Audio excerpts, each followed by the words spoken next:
I don't normally care about unboxings, but two big kits arrived today, and I do actually have something to say. And it's a nice day, so I don't have to worry about lighting or anything. First off, the Psycho Gundam is actually split into two halves. It has a divider in it, which is unusual. It's also a massive box. The Vidar here next to it is a standard MG size, but it's the larger standard size, not the smaller size, like I actually expected it to be. Although I don't know why, because Barbatos was this size as well. And you can see next to it, the Psycho box is still way larger. You can actually fit two Vidar boxes on top of the Psycho box. So be wary of shipping prices for the Psycho Gundam. It also has to be said that the box art for both is actually just awesome. The muzzle flashes on the Vidar's handguns are unbelievably cool, and then the way the Psycho Gundam just towers over the Zeta in the foreground really gives it a sense of scale.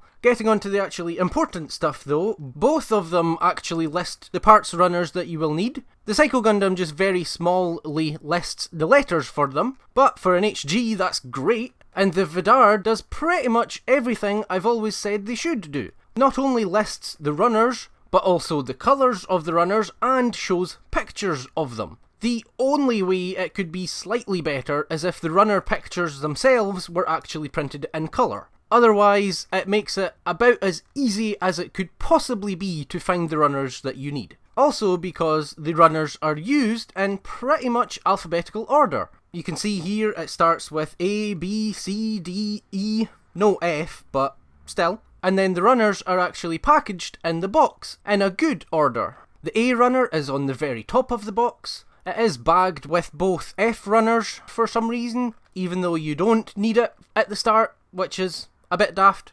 And then below that you have the C runners, the D runner. They're pretty much in order, except for one notable absence, the B runner. They're used in alphabetical order, and yet the B runner is put right at the bottom of the box. Even if the bag was just the other way around, so that the B runner was on the top of the bag, it would be a little bit better and easier to find. But really, what absolutely should have been done is the A and B runners bagged together on the top, and then the F runner put down here with these runners. And this is the other reason I'm actually making an unboxing video, as I'm hoping you can tell me before I make the full review whether, like I'm 99% sure is the case, that the order the runners are in the box is consistent and doesn't vary from kit to kit. So if you've already got your Vidar, please let me know if the runners came in the same order. Or please come back and comment and let me know once you do know, cause it would be great to have confirmation.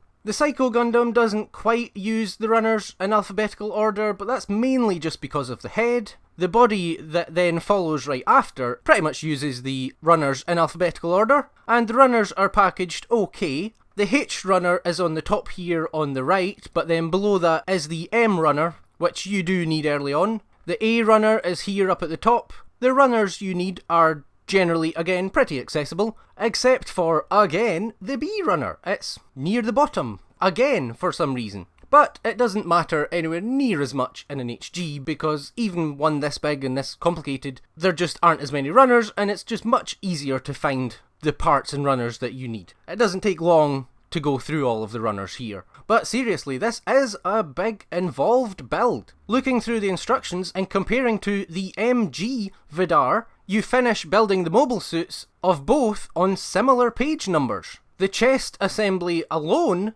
takes up almost 3 full pages, and in fact has to be spread over 4. You can see the Psycho Gundam's instructions are less dense than the Vidar's though, unsurprisingly. While there's a similar amount of steps per page, the amount you're doing per step is vastly different. You can see here each step has you pretty much doing just one thing for the Psycho Gundam, whereas in the Vidar, every step has you doing and putting multiple things together pretty much. So even though this cost me a fortune with the shipping included, and it was just really expensive in the first place too, it might actually hopefully be worth the price. This looks like a great, very involved build. So yeah, thank you for watching. Please let me know what order your runners come in, if they are the same. Subscribe for the full reviews. They'll be out very soon. Until hopefully next time, bye.